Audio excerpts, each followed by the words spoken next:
How's it going, ladies and gentlemen? Mike Singer and Mike Goolsby here from Blue and Gold with the Mike Goolsby Show is back. Former Notre Dame linebacker and captain is back talking all things Notre Dame football and his experience this past weekend in South Bend. So appreciate you guys joining us live here at the start of the show. Make sure you hit the thumbs up on this video. Subscribe to our YouTube channel if you have not yet. And go to blueandgold.com, $1 for premium access for the first year. So that gets you all the recruiting information, access to our staff.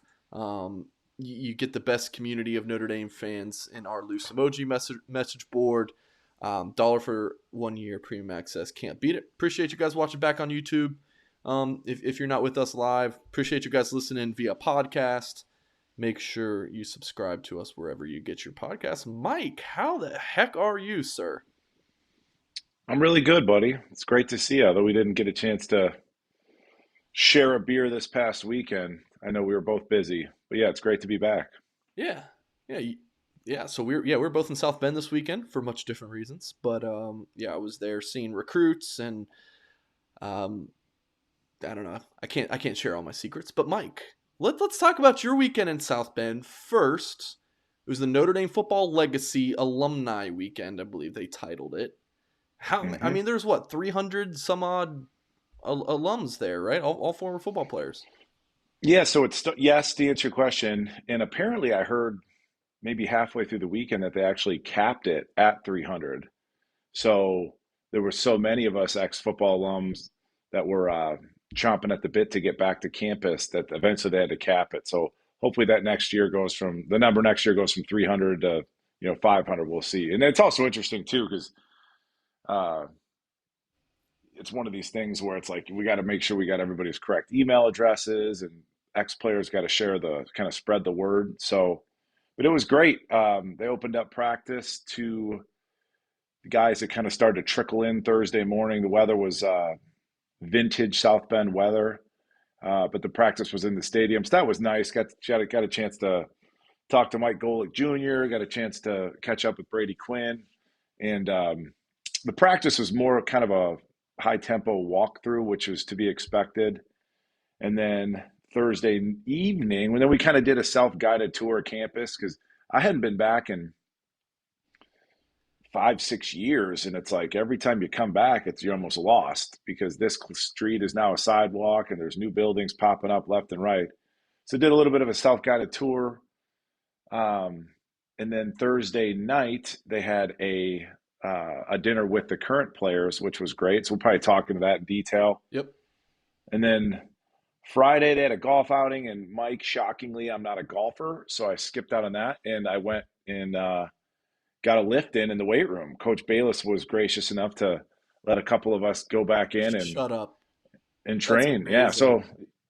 So we kind of snuck in there Thursday during our tour, and just say, hey, coach, hate to bother, but can we get a lift in tomorrow? And he's like, yeah, come at this time. And he was super gracious. He's a Chicago guy and a bit of a Mickey Marotti disciple who was my strength coach at my time at ND. So that was a really cool experience. Ryan Grant, who's a former co-captain of mine, and had a great little NFL career.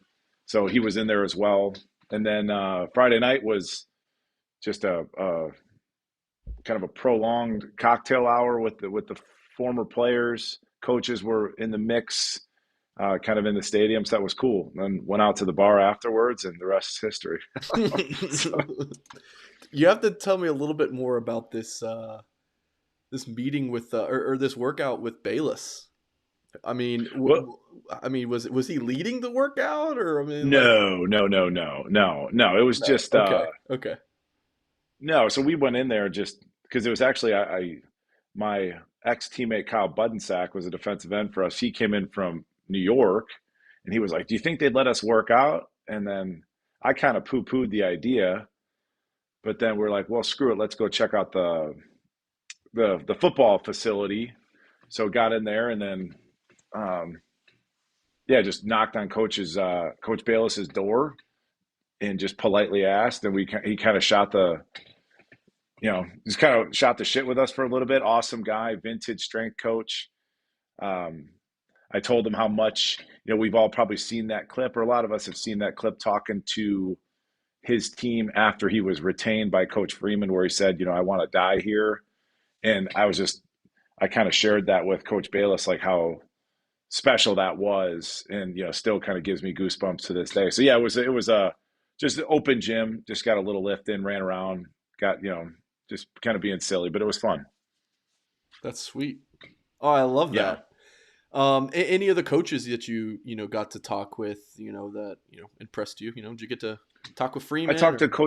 talked to Coach Golden a little bit, said what's up to Coach Reese. I didn't want to bother Coach Freeman. Honestly, he was mixing it up at that Friday night kind of cocktail hour with the former players, shaking hands, kissing babies, but there were no babies. And I honestly, Mike, he was doing so much talking and moving. I felt compelled, like, ask him if he needed a bottle of water, just because he was running around like that. But he spoke to us. Coach Freeman spoke to us, former players, Thursday night, and kind of what his ask of current players is, and his expectations. This is prior to his ask of former players. This is prior to the current kids getting ushered in, and my takeaway was, share with these kids, the current kids, what you wish somebody had told you when you were in their shoes. So that kind of resonated with me, and I got a chance to.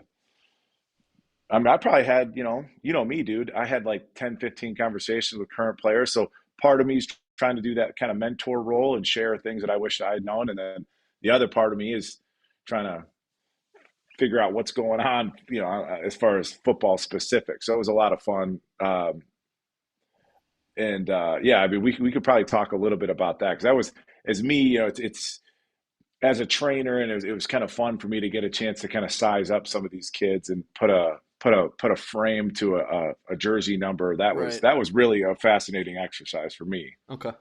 So everything I hear about Freeman from anyone who talks to him in person is just just how genuine he is. So just like being there this weekend, like, are you kind of on a Marcus Freeman high right now more than ever? Yeah, I mean, he's authentic as hell. He's charismatic. Um, I'm always, my big takeaway every time I listen to him speak, and then being around him a little bit this weekend. Again, granted, I didn't want to bother him, but is the level of composure, especially for a guy that's 36 years old. Um, all of the things he's being asked to do and all the directions he's being pulled. Like, this is his first spring game, and we keep bothering him for interviews on the field. Just the poise that he has while still maintaining that character and that charisma is super impressive. Yeah. So we're 8 minutes in. We haven't even got to anything on our script yet because they keep asking these follow up questions. Um, yeah. I mean, I've been saying, Mike, that I don't know if the dude can coach as a head coach yet. Like, we'll put the Fiesta Bowl aside. That was a just a whole crazy few weeks there for him. But the dude is leading this program in a really good direction. It just seems like he's just doing a really nice job. Mm-hmm. I mean, was the alumni weekend like you feeling that way? I mean, is it just like, man, like Marcus Freeman's just doing and saying all the right things? Yeah, absolutely. Doing the right things, and it's, yes, we'll grant him that. And some of the one of the right things categorically, it's obviously game planning, X's and O's, right? So that's kind of TBD, to be determined. But like opening up the the program to alums, to football alums, like, it's such an obvious move to make for any of the previous head coaches that were in his role, that they never pulled the trigger and did. And it's just like, gosh, why wouldn't you do that? And I've talked before on air, Mike, with you about how big some of these coaches' egos can be, and oftentimes need to be. But as an ex-player, like, if you don't feel welcome or any sort of a warm response to come back, like, that talks to like ego to me, that like this coach has such a big ego. He doesn't want any other sort of influence, or doesn't want to bother with the past. And that flies in the face of a lot of what Notre Dame is about, in terms of like, you can't tout Notre Dame's tradition on the recruiting trail, but then have a closed door policy to former players. It's in direct contrast with one another. But yeah, he's doing all the right things. And then, namely, Mike is on the recruiting trail. Like, he's Yeah. killing it with this 2023 class. There were recruits there this weekend.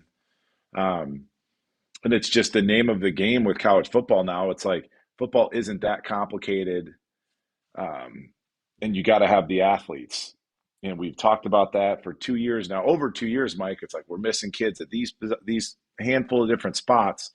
And that's really where the optimism for me personally comes from, is what he's doing as far as the right things on the recruiting trail. All right. So if you're joining us live here, if you have a question you want to drop Mr. Goolsby, give us a super chat and we'll make sure we get to it. Otherwise, you're at my, behest, if that's the right word. Yeah, you just up to me if I want to take a question or not. So drop a super chat about spring game, about the alumni legacy weekend. Make sure you guys hit the thumbs up. So I think you got, if my memory serves me correctly, they emailed you guys about this, January or February, about this. So when you first get that email, Legacy Weekend, they have the itinerary for you guys. What's your first reaction? Because I think you had mentioned earlier, maybe it was before we started recording that, like you hit up some of your buddies, like, hey, you guys gonna go to this? Like, what are we thinking? This is kind of different. So I guess, why did you decide to come back this weekend? I would say, yeah, I absolutely reached out to former teammates who's going to be able to make it scheduling wise. But why did I come back? Um, my sentiment was, it was like Coach Freeman put up the bat signal, excuse me. And I was like, yeah. So that, and I talked to probably 10 other football alums, and it was the same thing. It was like, none of us were like, yeah, Notre Dame spring game, but it was like, when the head coach of Notre Dame calls you to come back, it's like, of course I'm going to meet him halfway. And that's what it was. It was like, if we want to continue this trend of having more of an open door policy with the current program, you've got to meet coach halfway. And that was my motivation. And I think a lot of other guys shared that as well. Can you show me your shirt, Mike? Tell us Oh, about it. well, yeah, they gave us some gear. It's just, that classic, I can't figure out the angle, and then it's just got a little Just alumni relations. So okay. yeah, it was cool, man. It was cool. And Hunter Bivin too, Coach Freeman's obviously going to get a lot of credit, as he should, for putting this weekend on. But I think Hunter Bivin legitimately knocked it out of the park. Um, and yeah, it was just, the other thing, Mike, I'll tell you, like, that's kind of sneaking into the weight room. You almost had to catch yourself being like, oh, we're sneaking back into the weight room. Hope we don't get in trouble. And I was like, well, wait a minute. That's why we're here. That's what this weekend's all about. And Coach Bayless, was gracious, and he was like, hey, man, thanks for coming back. And I was like, oh, it's a completely different shift in terms of like how you feel as an ex-player. Does that make sense? Like, are they Yeah. going to call security on me? It's like, of course not. You're an ex-captain, like, right? So that was kind of interesting to sort of witness and kind of live. Yeah. I don't know, Mike, if you got to watch my interview with Chris Zorich. I can't remember which former player he told me it was, but it was in the Kelly era, and a former Notre Dame player, I want to say he's in the 90s or so, like, tried to get in and was told no. Like, it's just like, yeah, that's it. Man, Kelly, kind of going off script a little bit.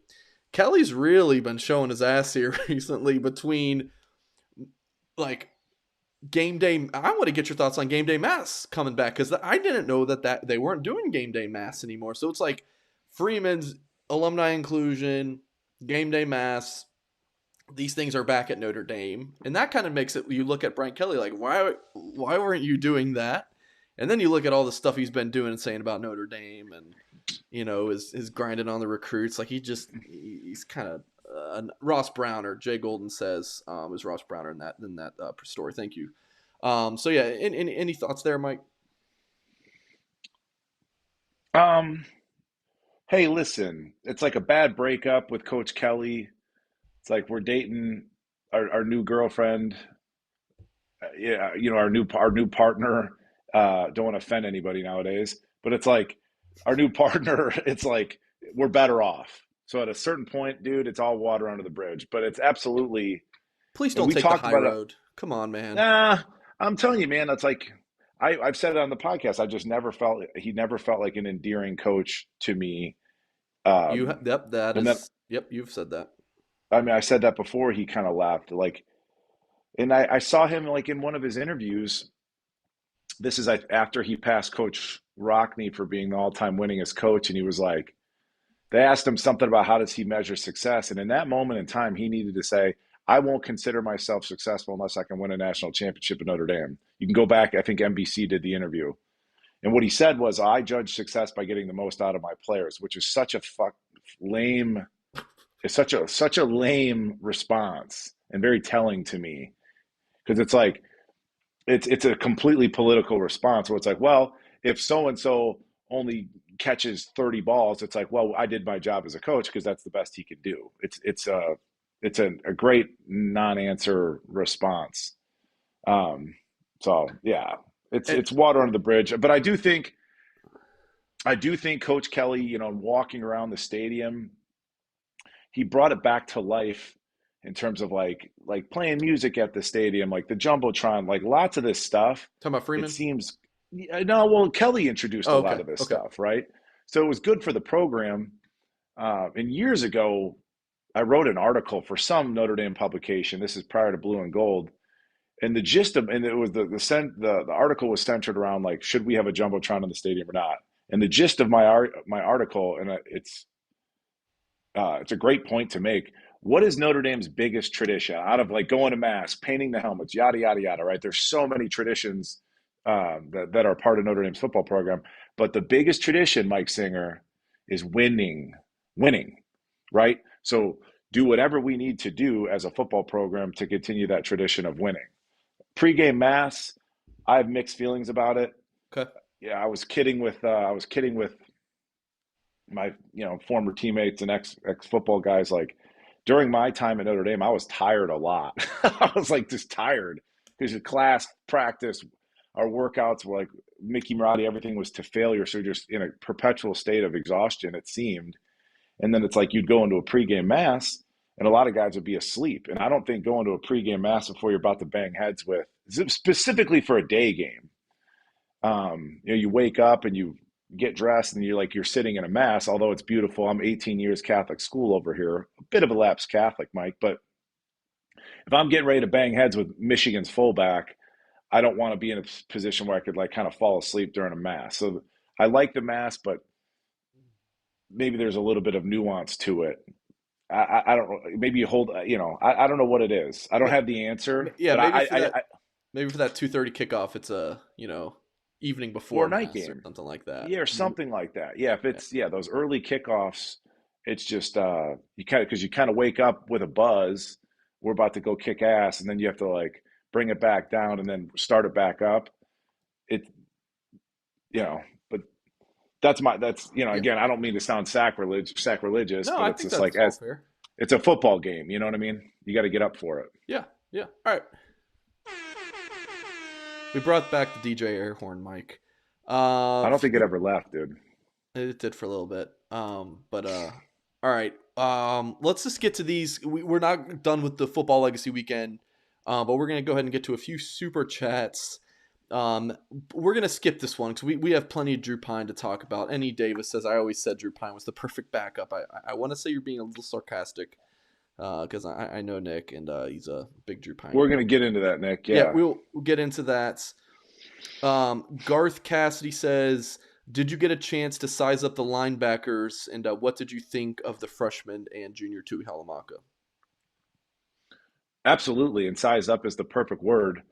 And Garth, yeah, like that players' dinner where these guys walk in suits. That's a lot of what I was trying to do is just like, oh, that's Tosh Baker. Let me go talk to him, and you can kind of just get a sense for people's, like I said, yeah, sizing them up. Um, and I can kind of jump into that, Mike. But like the kid that stood out physically the most from a linebacker perspective was Josh Burnham. In that, He's like, huge. dude, super broad shoulders. He looks like a superhero. So they moved him He to looks like a Viper. super. He look. I know. I'm aware. Oh, I'm okay, aware. okay. But like, So like Josh Burnham, and I'm broad, right? Like I have broader shoulders. Like Josh Burnham was like damn near as broad as me as an 18, 19-year-old kid. But the thing was his waist, dude, he has like a 30-inch waist. So he's got these huge broad shoulders. He looked like an action figure. Um, which was crazy. So yeah, Maris looks great. Talked to a lot of linebackers. I talked to Will Schweitzer for a little bit. And I'm just going to run through my list of people that like hopefully um, viewers and listeners, subscribers kind of live vicariously through me. So like Josh Burnham, I know they moved him to Viper because he's not, to me, even on his high school tape.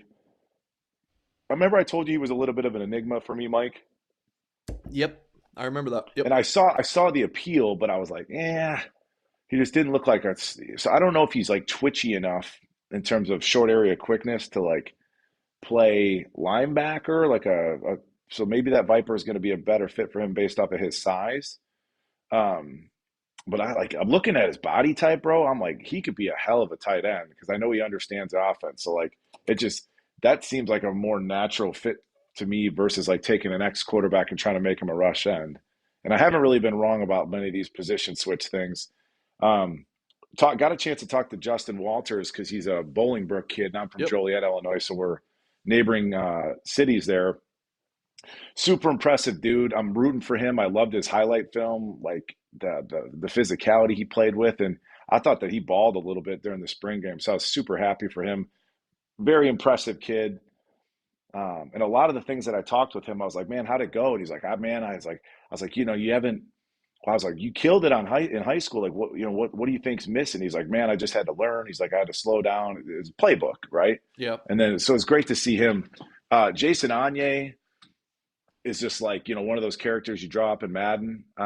Unfortunately for Jason, during the blue and gold game, he had one of those white kind of cover up things, whatever they're The called. pennies. So Yeah. you could, what do you call them? Like a penny, like a little Yeah, mesh thing that's over it. him. Yeah, the little mesh, the white mesh thing. So you couldn't really see his number. And when he did flash, he didn't really get a lot of recognition. Number 47 in your program, number one in your hearts. But I thought he looked great in person, and he looked real slippery. He reminded me of a guy, Daryl Campbell, that I played with way back when. The one of the kids that stood out the most in person, dude, was Estime. I mean, if you told me that Estime was 250, I would believe you. He's so deep in terms of his chest, like front to back. It was just like, oh my, I mean, he literally stood out like out of everybody in the room. I was like, who is that kid? Like, I mean, he's just built like a shit brick house. Um, and it's crazy because you think about a kid like Estime, he's just this downhill bruiser or whatever. And a lot of his runs during the actual game, he showed a nice balance, nice elusiveness, but physically he's a super impressive dude. Actually got to eat. They sat Riley Mills at my table, sweetheart of a kid. Kind of let him know that, like, dude, you've gotten incrementally better Did year to they year. A put lot you of with us, all these? Mills they is did in it John based off Beck, of right? industry, Mike. So I'm in sales. So they Oh, put okay. like kids that are looking to get into quote unquote outside sales with salespeople, finance people, you name it, right? I was gonna say that so far you Um, got Walters and Mills. You got a couple Chicago guys.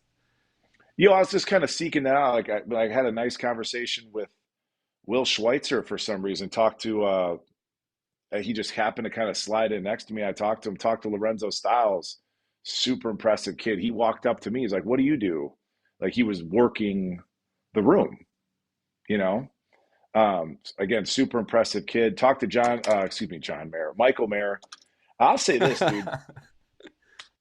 Uh, like that team, they're almost like when you're around them, like they're all beautiful athletes. Like they're long, like they have cleaned up bodies, And I kind of talk with Coach Bayless about his approach with that, where it's almost like they look like a big basketball team. Like Tosh Baker talked with him, but Michael Mayer, dude, is like a bona fide stud. Yeah, Like he's just a stud.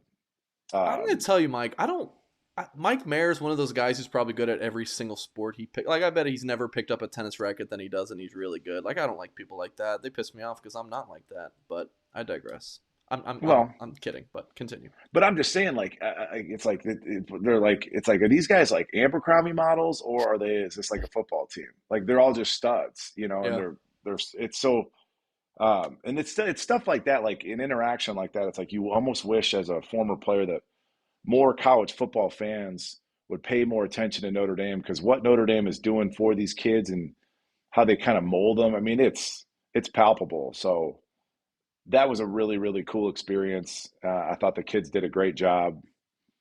Um, but yeah, I mean, that was kind of the gist of that. Now, yeah, well, and then I intentionally tried to seek out Drew Pine and stand next to him. So I just like, how big or how little is he? And it was more the latter. I mean, he's a tiny person. So Yeah, anyway, it you was have just said, something else that jumped out to me. I think it was the show after the Alabama college football playoff game we did, and you said Drew Pine just looks like a Notre Dame student. Yeah, I thought it was like security was going to tackle him. Like, who did this kid? Is this he like an imposter or something, like under center out there? But yeah. And then like I need to say this because like I haven't heard anybody talk about this, but all spring Drew's been like exposing his belly during practice, and then he did it during the spring game, which I thought was so tacky. And we've talked about our mutual respect for Colin Cowherd. Colin Cowherd loves to talk about the backwards hat guy at the quarterback position. Mike, could you elaborate? Like, what's your take on the backwards hat guy? What is Colin getting at? So Colin's getting at, like, don't look like Mike Singer with this. It's actually not too bad right now. Like, look professional, right? I have a neck beard often, but as soon as I started saying that, Andrew Luck did too, and Colin was a big Andrew Luck guy. But that's besides the point. Like, present yourself as, Take it like a seriously. professional. Yeah, we want to take you seriously. And Baker Mayfield's a backwards hat guy, and he doesn't like backwards hat kind of guys. But my favorite's, when Brady actually wore one, but Colin didn't say anything about that. But yeah, so I Well, kind of Brady, understand your. it was, but like Matt Stafford was one. He would talk about Matt Stafford being a backwards hat guy, and as Matt Stafford's matured and grown as a player and as a person, like that hat faces forward now. And I just thought, like, Drew Pine, like with your belly hanging out, it was just like, and this is a little thing, but like if I'm a captain on that team, I'd be like, bro, pull your freaking shirt down. You look like an asshole, and you did. And I don't understand why he would do that. It's like drawing attention to himself. He's the only player on the team doing it, and it doesn't make me take you seriously. It's like and I see this here living in Nebraska, Mike. It's like all these Huskers, the current Nebraska Husker football program, these kids are growing mullets. They work out. They post these, Nebraska football posts these videos on Twitter, like guys working out indoors in the air conditioning with their shirts off in the weight room. It's like, you're not a good enough football program to work out with your shirts off indoors, you clown. You're not good enough to grow a mullet, right? And it's like, it's the same thing with Drew Pine. Like, pull your shirt down. I just thought it was such a bad look, giving him the opportunity to become a leader and do what he could to seize that job. And he comes out there with his gut hanging out. It was such a bad look. And then to play poorly, uh, I don't think it was very tactful on his part, and it sort of annoyed me, Yep. clearly. Yeah, we will get into the play here in a minute. I think we had a couple more super chats. Um, Anthony first asks me what I'm drinking. I'm drinking a Bolton Landing cream ale, solid little beer. Delicious. Yeah, Delicious, huh? yeah, solid little beer. I like it. And then Anthony also asked, what do you think your NIL value would have been during your recruitment? He said, thanks for the blue and gold weekend information. Thoughts on how would have NIL impacted your recruitment, Mike? That's a really tough question to answer because, and then we talked about this with some ex-players, over the weekend. My family and I were so naive and so green. I don't think we would have known. We would have been so afraid of like breaking any rules or something. I don't think we could have dipped our toe into it. But I don't know. I mean, if I was a top 100 player, whatever, I'm sure it would have been worth something. Which you were. You were a So 5-star according to ESPN. yeah. So I don't know, man. I mean, we weren't gonna. Notre Dame is a tough school to turn down, and I don't know if 50 grand this way or 100 grand that way would have made a difference. But it's fun to, if I could get some retroactive money, that'd be cool too. I think We're you making, got I back in Mike, your shirt. we're making up for it on the podcast. Yeah, and you got some free stuff at the.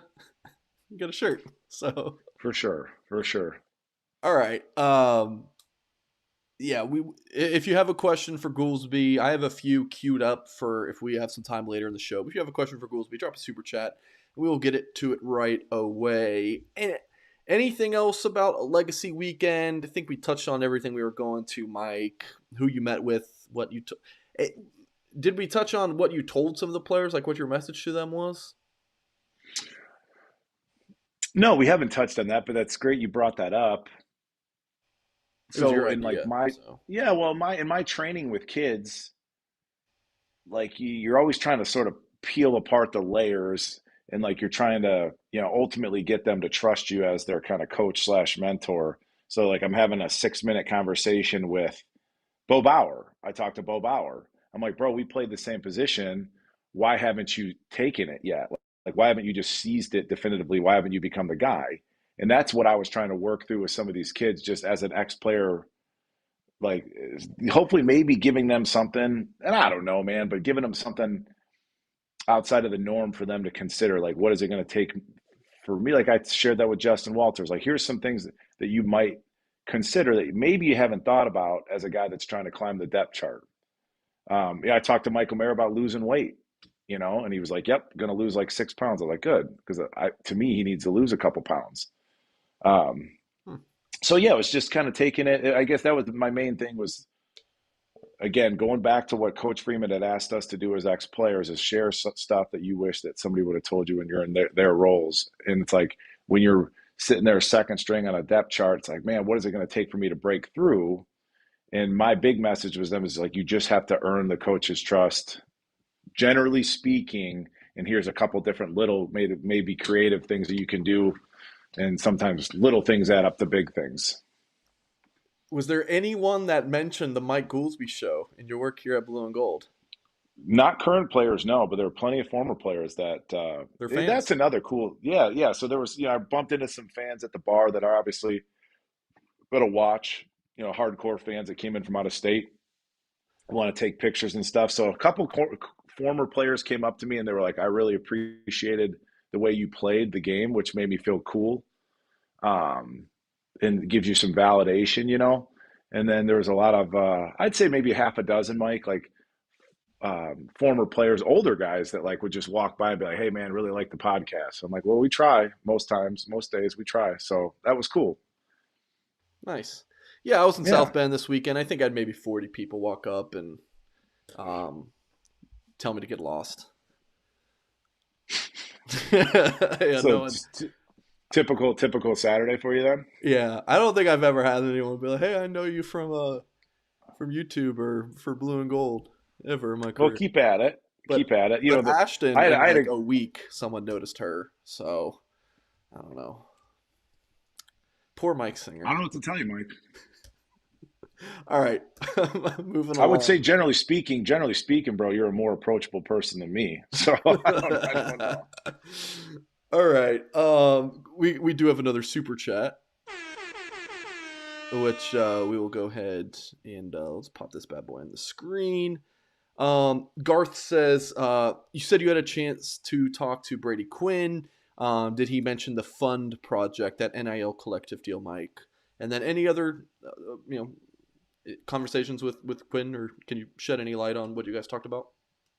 Not necessarily. I don't really care to, but yeah, I'm super appreciative of a guy like Brady with all the things that he's done and all the things that he juggles. Um, and again, dude, just rock like just he's a stud. Brady Quinn's an absolute stud. So for him to kind of get in front of this and take ownership of that, I think all of us should be grateful. And he, with some of the pull or some of the sway that he has, I don't really care to get in like particulars and anything, but it's a great idea. And I think the element of kind of giving back, again, it's just like that speaks kind of to what Notre Dame is about. And one thing that I haven't discussed, and this is just a bigger picture NIL conversation, is like, this quarterback down at the University of Tennessee what did he get paid, Mike, offhand? Several million dollars? Yeah, it's supposed to be some kind of contract where he can make up to $8 million. But that dude walks into a locker room as a true freshman. You've got the haves and the have-nots in terms of the NIL deal. That's not good for a football program, especially with young men. It's just in football being a team game that could get messy in a locker room. So I think kind of the way Notre Dame's going about it is better suited for a team environment. Dude's making more than some of the coaches, like for real. So And there's no way an 18-year-old kid can like. So we're talking about like Arch Manning. Is Arch Manning going to live up to the hype? It's like, well, remains to be seen. That's just hype based off of recruiting and his family lineage and stuff. But now you actually bring cold hard cash into the equation with some of these higher level recruits. And it's like, I don't know if a true freshman can live up to an $8 million a deal, like NIL deal. It's going to be introduce a really strange dynamic to these locker rooms, kids transferring in, transferring out. So I'm glad that Notre Dame's doing it. I'm glad that Brady's kind of leading the charge, being the tip of the spear. So I guess that's probably what I've got to say about that. okay, cool. All right, expectations. Like, I want to talk about the spring game and that, like, going into it, what should the expectations be? Because yes, we're very low. I say we as a Notre Dame community, we're not very excited right now about Drew Pine. But should we, like, is that fair right now? Belly button thing aside, Mike, like, is it fair to just be like, well, Drew Pine's just not the guy at all based on the spring game and kind of forgetting the Wisconsin and Cincinnati games last year? We talked a little bit about this before we started recording. And I know I'm kind of setting you up by supporting Drew from me, but just curious, like, I don't know, is it fair to be totally off the Drew Pine bandwagon based on, the spring game and all the things like, he's playing on both teams. He didn't know that until like the day before, or a couple days before because the Buckner injury, and he's got like 6 walk-on tight ends, in his offense and a makeshift offensive line that keeps getting false starts, and he's got like 5 scholarship receivers that are healthy. So I don't know, Mike. What you clearly know how I think after all that. So I think, generally speaking, the spring game, from the coach's perspective, it doesn't really matter. Like you're trying to get out of there without any additional injuries coming out of spring. And you would say that at that point, most of the hay is in the barn in terms of like prep work and evaluation. I think, I have one of my kids is at Oregon, right? And he's competing for a starting corner job. And it's like, hey, man, like they're not going to coaches aren't going to overly evaluate the spring game, but at the same time, if you play really, really well, you can start kind of a new conversation or expand like this Buckner. If we're going to talk about Drew specifically, if he went out there and killed it in a good way, like it puts more pressure on Buckner in terms of like the media and all throughout the offseason. But if you go out there and shit down your leg, it's like, I guess it lowers the volume on any sort of conversation about a competition, right? So that's kind of that's where I'm at. I would have more patience for Pine. Like I said, the belly button, the gut hanging out thing shouldn't bother me the way it does, but it just does because it felt like he's trying to call attention to himself, and he came out there and laid an egg. I don't have any empathy or sympathy for Drew and be like, oh, the poor guy had to take all the reps. It's like, dude, you're trying to compete for a quarterback job and you get all these reps handed to you, even though you're playing on, both teams. I don't have any empathy or, sympathy there whatsoever. You get twice the amount of opportunity to shine. And then, Angeli, I guess, outperforming him based off of the eyeball test and even statistically, there's no way that Steve was getting a ton of reps throughout the course of the spring. There's no way, because all of those reps are going to Tyler. It would be impossible for him even to know the full playbook. I mean, like, there's just no way. No, So and they didn't install the whole playbook. I mean, or didn't utilize most of the playbook during a spring game, right? Because coaches are keep it super conservative, but he executed. Um, and and then the other thing that you mentioned about Drew was like, well, are we just gonna or throw out the baby with the bathwater in terms of like based off what he did during the spring, or do we also want to keep in mind what he did against Cincinnati last year in Wisconsin? But as we talked about prior to going on the air, to me the context matters. So if he's just thrust into that action in those two games so unexpectedly, maybe he's just flying by the seat of his pants, and that's where some of that kind of moxie came out. But if he had a day or two's worth of notice that Tyler wasn't playing, maybe he built up some anxiety over the course of those 2 days and just he didn't make the most of the opportunity that was kind of given to him. sounds like a perfect backup then. Like if he is the backup to Buckner, but I still think that there's going to be. I think they're both going to play a lot this year. That's my I that, don't. I Mike, I well, don't think you've been right about any of this quarterback bullshit throughout. what have Have I you? been wrong about? Well, you thought that like Pine was the guy over Buckner. You liked, What? yeah, yeah. Yo, you absolutely like. Well, you like Jack more than Tyler. Or you like Jack more than Pine. Dude, you know me. I write every like I'm on the fence about a lot of stuff. I don't have a lot of like super strong definitive Strong. opinions. Yeah, that's what I'm here for. But That's what you're I for. think, yeah, I mean, Pine's not going to be the guy, and I don't think anybody ever thought he was going to be the guy. I had a Correct. conversation with somebody over the weekend. They're like, "Well, Buckner can't throw the ball." It's like, what are we talking about? He had like 30 attempts, you know.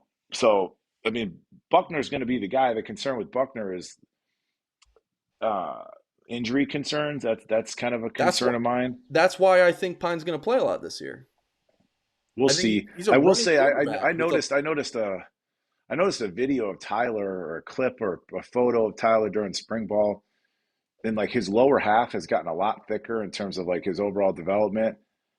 So that was very encouraging. Like he has muscular thighs. You know, we were talking about thighs, Mike, before we went on air. No context But needed. uh, he yeah, he looks a little bit more rugged, a little bit more stout. Meanwhile, Drew Pine still hasn't eclipsed 200 pounds. Even with that gut, he's still not 200 north of 200 pounds. Damn. So it's true. He's like 196 pounds.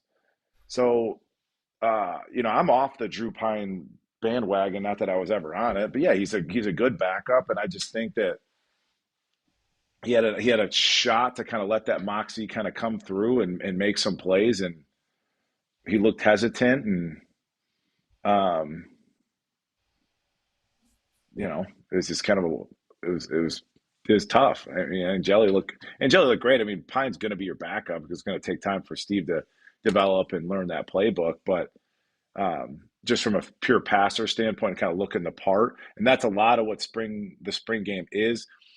I tweeted about this at some point, Mike, when I was watching the NFL Combine, like with high school kids in particular, when they put together their highlight tapes. It's not like, oh, you had a catch for a touchdown. What that college coach is not the play itself isn't what's being evaluated. It's how you sort of looked while making said play. So the spring game, it's like the stats don't kind of matter. I mean, you're looking for execution, but it's like, how did that person look in terms of moving around, the tempo that they played with, the energy, the competitiveness? Those are the things that are being evaluated more so than um, the stat sheet. Sure. One quarterback thing I've been pretty firm on is Angeli. That's my boy. I'm a big Angeli fan. I don't know if he's ever going to get a shot at Notre Dame to be the starting quarterback. Maybe it's through injury. I don't know. But I think No, he's he a looked. I good mean, he looked player. nice in his high school film, and his high school offense He doesn't looked really allow calm him out to. there, man. Like Yeah, really calm. yeah. I mean, that's. I'm sure you gave him a pep talk the night before the game, right? No, as close as the two you are, that didn't. No. Media's not So allowed to I talk yeah. to players like that. Come on, No, I'm Mike. just kidding. Of course, I'm kidding. Yeah, I mean, he looked the part, like, and that's what we're saying. You're just kind of piggybacking off. It's like how did they look while playing? That's what's being critiqued. And Angeli looked more comfortable, delivered the ball, looked more confident than Drew did this time around. Yeah. Guys, make sure you drop super chats if you want your questions answered right away for Mr. Goolsby. Hit that thumbs up. Appreciate you guys for watching live with us or watching back, listening via podcast. I believe we even had this as a question. Who stood out to you, Mike, on defense? Individual performances. I mean, it's a spring game, so I can't imagine there's anything schematically that there's that much different. But any thoughts on some defensive players that stood out? Yeah, I've got a little list. Justin Walters, and these are all guys that flashed. Justin Walters flashed. I thought all of the DBs looked good. Now, that could be a byproduct of the opposing receivers they're lined up against, but it was nice to be like, even if it's like fake swagger, to start seeing some swagger. Ryan Barnes laid the wood down 3 times. Brandon Joseph seems to be as advertised. I don't know if Brandon's going to play center field quite like Kyle Hamilton did. I mean, very few, if any, can in terms of his range. But he kind of reminded me like a Harrison Smith, kind of lurking around the line of scrimmage. Um, I put a little note when I was watching the game, like number 16 is the new number 14 in terms of like just production. So he looked as advertised. I thought all the young corners looked great. I mean, Jaden Mickey picked off a ball in that practice that we got a chance to watch. So I'm optimistic for the first time in a long time about our secondary, but there is a bit of an asterisk just based off of the level of competition they were lining up against in terms of walk-ons, et cetera. But I love the energy and the swagger and even the physicality, the sure tackling.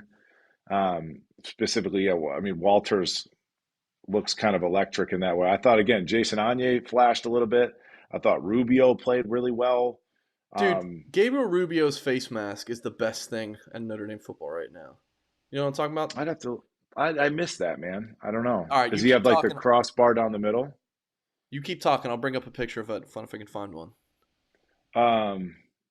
Riley Mills moves really well. We actually talked a little bit about this over dinner in terms of like, because he's a longer torsoed guy in terms of like his ability to bend, but he looked great. Aaronsberger looked great. These are all guys that have just had size between Rubio, Mills, and Aaronsberger, and that's one of the things, along with talent on the edges, that Notre Dame's going to need to compete at a high level in those big time games. Obviously, Junior Tuialamaka played well. I thought Will Schweitzer flashed. I thought all the linebackers good. It was nice to see Botello out there competing. And some of the linebackers that they ran with, with JD Bertrand being out. Oh yeah, it's old school, dude. I played with a guy, BJ Scott. BJ Scott, number 93 back in the day. He had that same face mask. When I was in high school, a lot of when I played ball, like a lot of the the third, fourth stringers, the JV guys that maybe we're up, this is what they wore. We called it a dookie stick. I believe. Well, that's South Florida right there. But I believe McGlinchey wore a face mask like that when he played here. I think he still does in the NFL. Funny story about that crossbar. My freshman year of high school football, 13-year-old Mike Goolsby running around. I had one of those shitty face masks. And then, because I was afraid of contact the whole first year that I played football. And then my sophomore year, they gave me one without that. And I was like extra afraid to hit people for a little bit because I didn't have that security blanket with that crossbar. So I'll say this, like the linebackers as a whole, they look so much bigger than what we've seen in the past. With JD not playing, JD's small. I got a chance to be around him on the field specifically Thursday. That's like, because you kind of want to just stand next to some of these players just to gauge them. JD's small. And like with that nice lineup of like Marist, Junior, Jordan Botello, completely different body types than having Drew White, JD Bertrand, and Jack Kaiser out there. So that's really nice to see kind of that evolution. we'll talk about linebackers. I bumped into Nolan Ziggler in the football building. Much bigger kid, Mike, than I thought he was in terms of like his neck and his frame. I mean, he'll add musculature to like his limbs, but he's a bigger frame kid than he looked like when you watch his high school They film. moved him to Mike already. Yeah, yeah. Well, he's a dude that, I mean, we talked about it on the podcast. Like you could just see he's been coached well. I know he's got football in his blood. He has a really good feel for the game. So to put him at Mike in terms of getting guys lined up, which is a generically speaking, that's kind of a company's playing that position. I can see it. All those linebackers, bro, like even when you talk to them, they're all seem to be cross training to some degree. Yeah. It's like I'm Mike, but I kind of play Will. Like, and that's the way it really should be. And then all the different pressures that we can bring. So, they're going to have a position on a depth chart, but there's absolutely you can transfer. A Mike can go play Will. Will can go play Rover. You're going to see a lot of that, I would assume. It sounds like it anyway. What are you drinking, Mike? Oh, Oh, it's a seltzer. someone had a comment asking. See if I can scroll up and find it. I kind of chuckled about what kind of beer it was. I can't find it, but yeah, I figure it might be drinking a seltzer. What brand? These are delicious. If you ever come across these Quirks, it's from Boulevard Brewing. It's a Kansas City. I mean, this is the best seltzer out there. My favorite right now is And Topo Chico. It's pretty good. a little gimmicky, little gimmicky. This is the best. It's got Okay. actual fruit juice in All it, right, and put that I'm down. We're not paying them for this advertising space. We're done talking about them. well. They asked the question.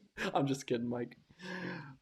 I'm glad I'm not with you right now because you probably grabbed me by the throat for snapping Yeah, at you. I'm man enough to drink seltzer, man. Oh, me You know. too. I'm shocked. I'm drinking a beer right now. I'm kidding, sort of. All right, Goolsby, did you get to talk to Wes Pritchett? Oh yeah. So that's funny.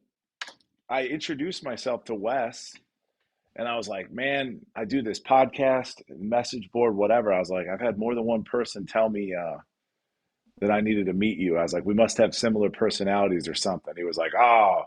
And what did he say? He was like, "I feel." He's like, "If you got the same personality as me," he's like, "I feel bad for you." And we just kind of had a chuckle. So yeah, we rubbed elbows a couple of times, but actually, yeah, I made it a point to go out and meet Wes for sure. Okay.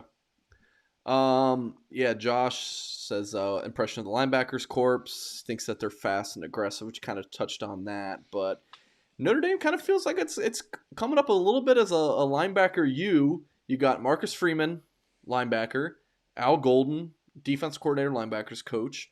Your defensive line coach Al Washington was a former linebackers coach at Ohio State. Just feels like it's got a good linebacker thing going right now. My whole thing since Freeman got hired was like I don't know how long Freeman's going to be here, but I know he's going to leave the linebacker core in a really good position.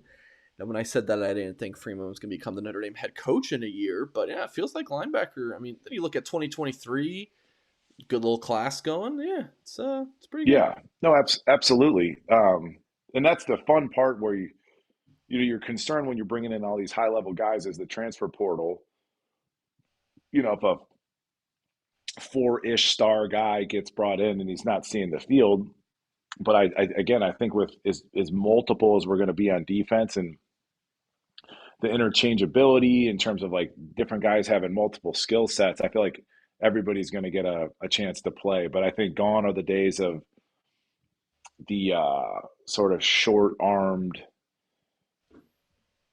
tough, like smart guys. It's like, no, we're recruiting, and you'll hear about it. I mean, over the course of like the NFL draft, like, you're recruiting these different body types and these different traits. Um, and we're starting to see more and more of those guys.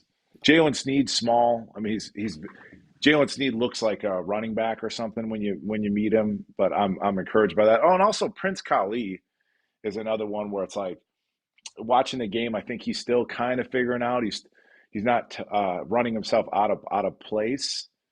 He's just sort of it takes them, and maybe they're being taught that to kind of pat and process before they move. But physically, Prince Kali is like the modern day Will. I mean, almost to a T. Like if you drew him up, I mean, he looks crazy good in person, physically. Yeah, he did look good. Yeah, dude. I like him. Okay. Susan asks, was Notre Dame your first choice? Any other schools that you really liked when you were a recruit? So I had so to answer Susan's question, so another fun thing that I got to do over the course of the weekend was have beers with former defensive coordinator, defensive line coach Greg Madison, who went from Notre Dame to, in no particular order, Florida, Baltimore Ravens, Michigan, Ohio State. Guy's a hell of a coach, hell of a person. 72 years old, retired after 50 years of coaching. So he came out and had a couple beers with Kyle Budensack and myself, and that was kind of fun to sort of relive like each one of our recruitments. And Coach Madison had recruited me, and I was a big recruit at the time. To answer Susan's question, I didn't really consider anybody else once Notre Dame came into the fold. And a lot of that was largely due to Coach Madison, the proximity to home. I grew up an Irish Catholic kid. My grandparents got me Notre Dame gear every Christmas. I mean, my other top two was like Michigan State, Miami, Ohio State, top 2 to 5. Like South Carolina was in my top 5 because of Lou Holtz, and that was like via proxy to Notre Dame. I mean, so, but no, once Notre Dame came into the picture for a kid like me, I was basically signed, sealed, and delivered. Another question from Susan, and we're full into question mode. Drop super chat. We'll take another 5 minutes of questions or so. So get a super chat in now to guarantee we'll take your question. Susan says, hello, Susan, by the way. Any offensive critiques besides the quarterbacks? Critiques, not necessarily, because it was kind of a makeshift operation. Off the top of my head, Susan, I'm on the fence about Deion Colzie. I know there's some really big expectations for Deion. I feel like he needs to continue to like understand how to compete, and I don't want him to be like so many of these Kevin Austin. It took him 4.5 years to kind of figure out how to compete, if he ever truly did figure it out in terms of like the tempo. But he looked good, but that's a small critique there. I could still see kind of remnants of him like not going 100 miles an hour consistently. I thought Logan Diggs looked a little puffy to me. Um, it looked like he put on like maybe a little bit of bad weight between when we saw him last. That would be a critique, but that's about it. I mean, everything else I think is forgivable. The offensive line play wasn't great, um, but we're still in the early stages of them kind of gelling. So that's my two critiques. So most people, so the offense for the most part gets a pass, except for Drew Pine because of his shirt was rolled up a little too much. I get it. Like exactly. But that's how I feel. That's fine. You draw attention. You draw attention to yourself. Um, you f with the bull, you're gonna get the horns, dude. That's how I feel about it. Okay, I understand. Overall, Mike, what was your favorite moment from the weekend, being back in South Bend for the Legacy weekend? Well, so it would either be. So this is the thing. They had a that former player cocktail hour, you know, in the old, what used to be our old meeting room right off of the locker room there in the stadium. It's now something else. So like Rocket Ishmael was there, and I never formally met Rocket, but this is the answer to the question. I never formally met Rocket. So, but prior to that, and way back in 2002, when we had that great defense, we were having that great run with Coach Willingham in his first year. Rocket was working for ESPN. He had said something, kind of made a disparaging comment against Notre Dame on ESPN. And I caught him in the tunnel at Michigan. This is it. We're playing Michigan State. I caught him in the tunnel, and I kind of gave him the business in the tunnel, like, because he said X, Y, and Z about Notre Dame football program. We weren't going to win the game, whatever the case was. And I sat down with a group of my former teammates, and Rocket was there. Rocket looked at me, and Rocket went right into that story about how I had kind of basically MF'd him in the tunnel. And then my teammate Preston Jackson had the presence of mind to actually videotape it, like this back and forth exchange between Preston me was and back this Rocket. weekend.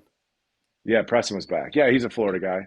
Yeah, I know Preston. So that was the highlight of the weekend for me, was like Rocket telling this story where he felt pressure to say some stuff by the producers of ESPN, and then how kind of embarrassed I was that I got so worked up that I MF'd him in the tunnel, but he understood because it was like a family member. It was a kind of a really beautiful moment that I never met Rocket before. He instantly remembered the story. We both kind of apologized to each other and we both understood at the same time. So that was really unique. And no, I will never give anybody that video to like live on the internet forever, Except for me. that Preston filmed. Except for me. Well, you don't have my permission to post it, All good. but that was a So he highlight. remembered that moment, Instantly, and dude. it was I you. sat down next to him. He looked over his shoulders like, Goolsby, man. And I literally started saying, like, oh, I love you. Because we were both, had a couple beers, had a And couple you pops. I was remember like, that man. moment vividly. And yes, but he started going into it. I was like, man, I love you for what you're about to get into. And then I was like, I love you for this. And then he gets into the story. Preston whips his phone out. But the crazy thing is, Mike, is like none of my team, and it wasn't that big of a deal. It was kind of like I was running up the tunnel. I saw him and I was like, gave him the business. But nobody else ever knew that ever happened. Like none of my teammates, nobody. It was between Rocket and I, and he remembered it. We got to relive it. It was kind All of right. funny. I think next time we have you on, I think we're trying to have you on about monthly during the off season. We got to get Preston back on here because he did a show with us a couple years ago when he started out. Yeah, When Notre Dame got great Philip dude. Riley, One of because my he favorite. knows One what of he my does. favorite teammates. Yeah, that's right. Yeah, Philip Riley. Yeah, I've known Preston for about a decade when I started doing this and covering football recruiting and living in the Tampa area, Big County Preps and Preston Jackson. That's a huge deal. Yeah, and he That's started that all on his own. Very all on his impressive. own. Yeah, he's a rock star. Okay, got a couple more questions queued up. This is a really good memory by Chris. He says, regarding Michigan State, you said they're notorious previously for playing dirty.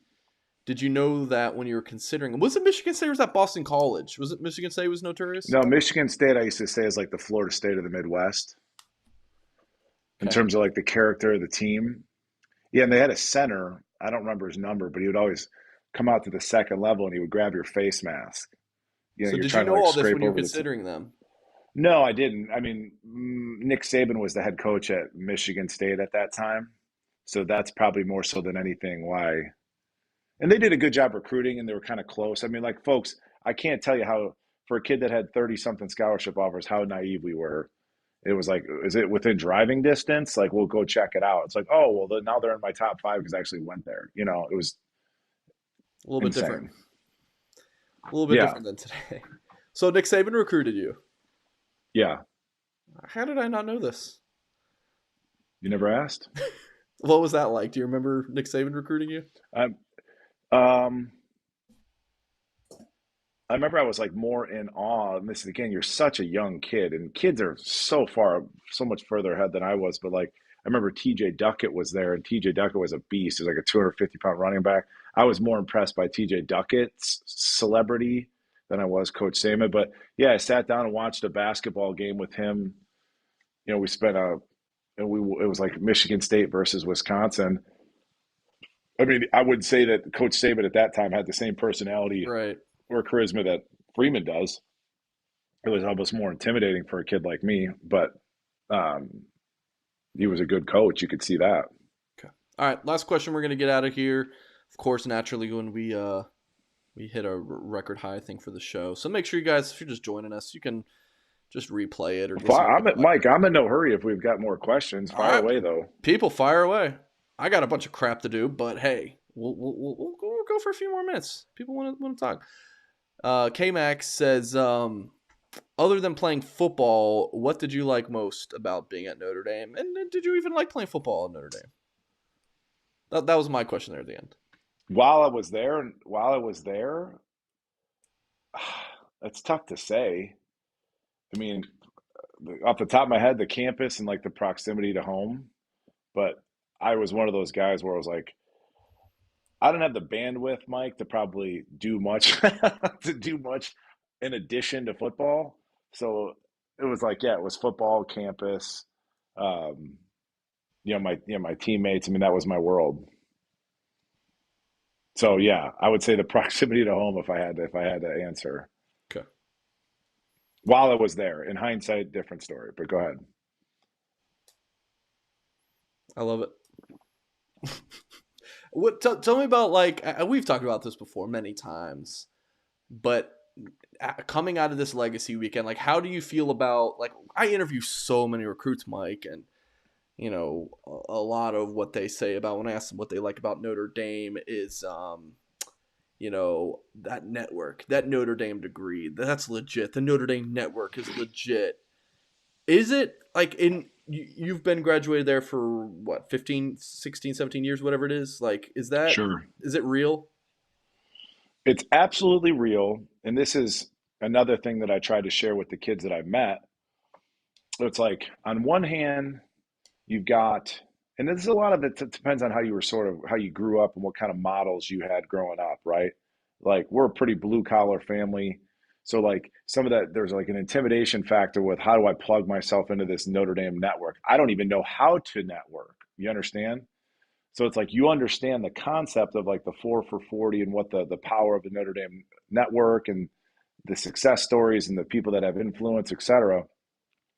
But it's like, how do I go from here and jump into into that network? Like, how do I logistically do that?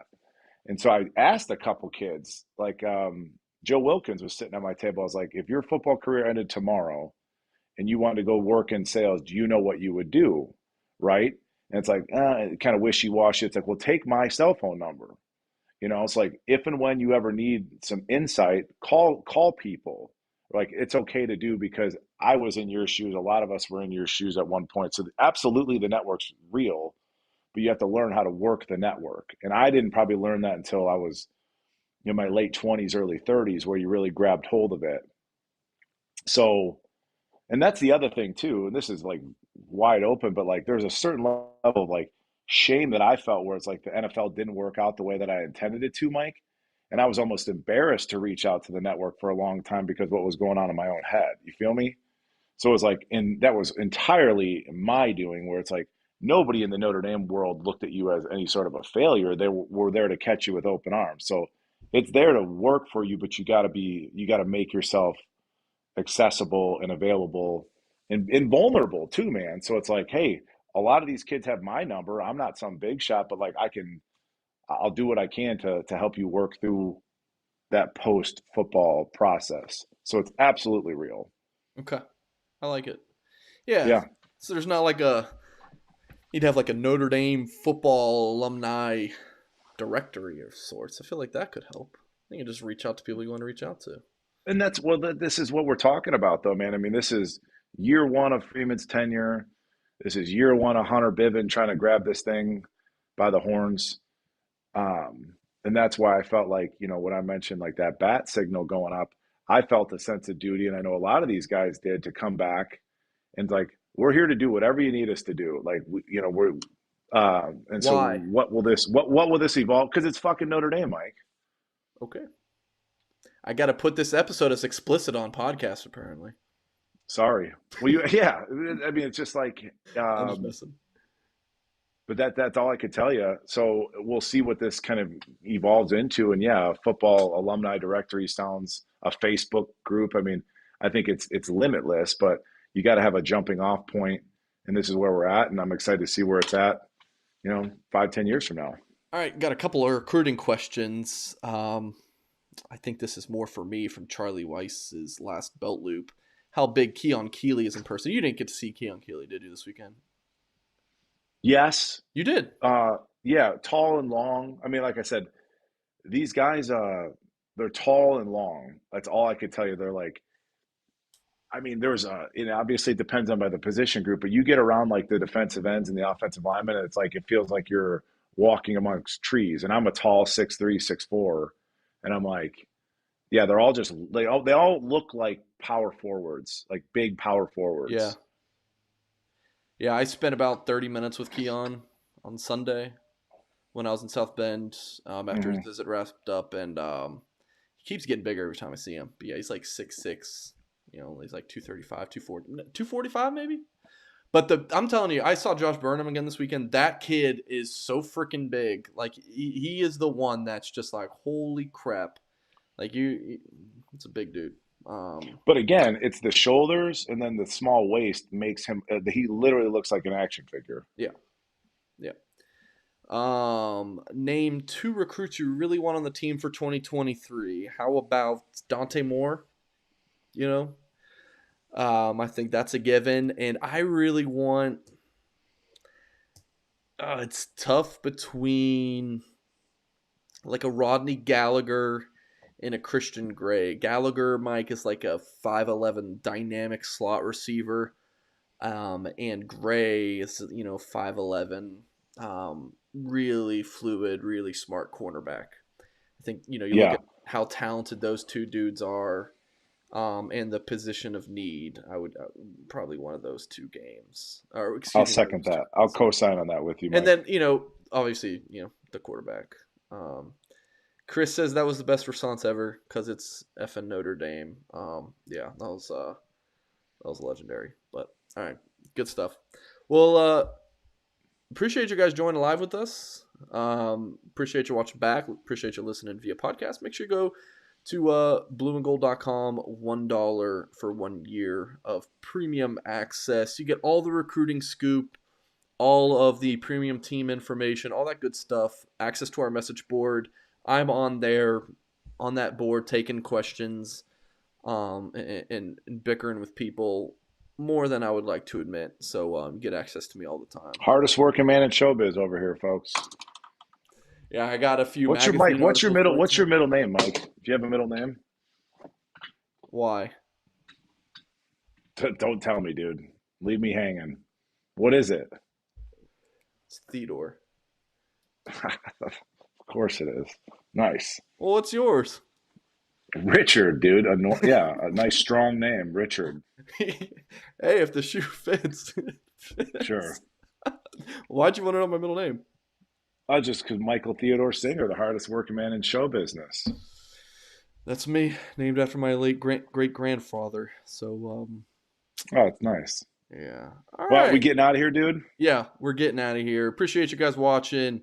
Yeah, blueandgold.com. Head there, and yeah, we won't have a Tim Hyde show Wednesday. I'm traveling. We'll be back next week. Goolsby will be doing some shows with us periodically. Maybe have like a recruiting show sometime soon, Mike, with recruiting really heating up.